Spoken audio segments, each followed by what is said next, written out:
സംസ്ഥാനത്ത് വേനൽ മഴ ശക്തമാകുകയാണ്. 3 ജില്ലകളിൽ യെല്ലോ അലർട്ട് പ്രഖ്യാപിച്ചിട്ടുണ്ട്. മെയ് 3 വരെ ശക്തമായ വേനൽ മഴ ഉണ്ടാകുമെന്നാണ് പ്രവചനം. അതോടൊപ്പം തന്നെ താപനിലയിലും കുറവ് രേഖപ്പെടുത്തിയിട്ടുണ്ട്. വിവരങ്ങളുമായി എബി ജോൺ തോമസ് ചേരുകയാണ്.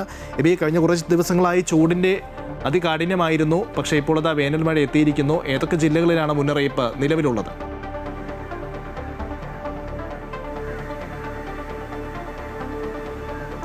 ഇതിനെ നമ്മൾ കുറച്ച് നാളുകളായി അനുഭവിച്ചിരുന്ന ചൂടിന് നേരിയ തോതിൽ ശമനമുണ്ടായിരിക്കുന്നു തന്നെയാണ്. വേനൽ മഴ ആരംഭിച്ചിട്ടുണ്ട്. അത് ഇനിയുള്ള ദിവസങ്ങളിൽ ശക്തമാകുമെന്ന് തന്നെയാണ് മുന്നറിയിപ്പിൽ പറയുന്നത്. 3 ജില്ലകളിൽ ഇന്ന് യെല്ലോ അലർട്ട് പ്രഖ്യാപിച്ചിട്ടുണ്ട്. അത് ഇടുക്കി, കണ്ണൂർ, കാസർഗോഡ് ജില്ലകളിലാണ് ഇത്തരത്തിൽ യെല്ലോ അലർട്ട് പ്രഖ്യാപിച്ചിരിക്കുന്നത്. ശക്തമായിട്ടുള്ള ഇടിമിന്നലോട് കൂടിയ മഴ, ഒപ്പം തന്നെ 50 കിലോമീറ്റർ വരെ വേഗത്തിൽ കാറ്റ് വീശാനുള്ള സാധ്യതയുമുണ്ട്. അതുകൊണ്ട് തന്നെ ജാഗ്രതാ നിർദ്ദേശം ഉൾപ്പെടെ നൽകിയിട്ടുണ്ട് ഈ ജില്ലകളിൽ. ബാക്കിയുള്ള ജില്ലകളിൽ ഒറ്റപ്പെട്ട മഴയ്ക്കുള്ള സാധ്യതയും പറയുന്നുണ്ട്.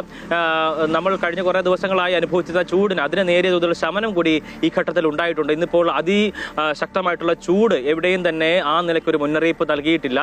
കഴിഞ്ഞ ദിവസം ഏറ്റവും കൂടുതൽ ചൂട് അനുഭവപ്പെട്ടത് പാലക്കാട് ജില്ലയിൽ തന്നെയായിരുന്നു. കഴിഞ്ഞ ദിവസങ്ങളിലൊക്കെ അത് ആ നിലയ്ക്ക് തന്നെ തുടരുകയായിരുന്നു. 40 ഡിഗ്രിക്ക് മുകളിലേക്ക് പോലും പാലക്കാട് ചൂട് ഉയർന്നു പോകുന്ന ഒരു സാഹചര്യം ഉണ്ടായിരുന്നു. ഇന്നിപ്പോഴത് ഏതാണ്ട് 37 ഡിഗ്രിക്ക് അടുത്തേക്ക് എത്തിയിട്ടുണ്ട് എന്നതും ആശ്വാസകരമായിട്ടുള്ള കാര്യമാണ്. അതിന് അനുപാതമായി തന്നെ ബാക്കിയുള്ള ജില്ലകളിലും ഇത്തരത്തിൽ ചൂട് കുറയുന്ന ഒരു നിലയുണ്ടായിട്ടുണ്ട്. മറ്റ് ഈ 3 ജില്ലകളിൽ ശക്തമായ രീതിയിലുള്ള മഴ ഉണ്ടാകും. അത് ശക്തമായ ഇടിയോടുകൂടിയ മഴ തന്നെയായിരിക്കും. 50 കിലോമീറ്റർ വേഗത്തിൽ കാറ്റ് വീശാനുള്ള സാധ്യതയും മുന്നറിയിപ്പിൽ പറയുന്നുണ്ട്. ലിജിൻ, തീർച്ചയായിട്ടും കഴിഞ്ഞ കുറേ ദിവസങ്ങളായി സംസ്ഥാനം കൊടും ചൂടിൽ ഇങ്ങനെ വെന്തുരുകുകയായിരുന്നു. അവിടെയാണ് വേനൽ മഴ ആശ്വാസമായി എത്തുന്നത്. പക്ഷെ അപ്പോഴും വേനൽ മഴ പെയ്യുമ്പോഴും ശ്രദ്ധിക്കണമെന്നുള്ളതാണ് കാലാവസ്ഥാ നിരീക്ഷണ കേന്ദ്രം അടക്കമുള്ളവർ, അല്ലെങ്കിൽ ദുരന്ത നിവാരണ അതോറിറ്റി അടക്കമുള്ളവർ നൽകുന്ന മുന്നറിയിപ്പ്. പ്രത്യേകിച്ച് ഇടിമിന്നൽ സാധ്യതയുണ്ട്. അതുകൊണ്ട് വളരെ ശ്രദ്ധയോടെ ആയിരിക്കണം നമ്മൾ കഴിയേണ്ടത് എന്നുള്ള കാര്യം കൂടെ പറയുന്നുണ്ട്. എബിയാണ് വിവരങ്ങൾ നൽകിയത്.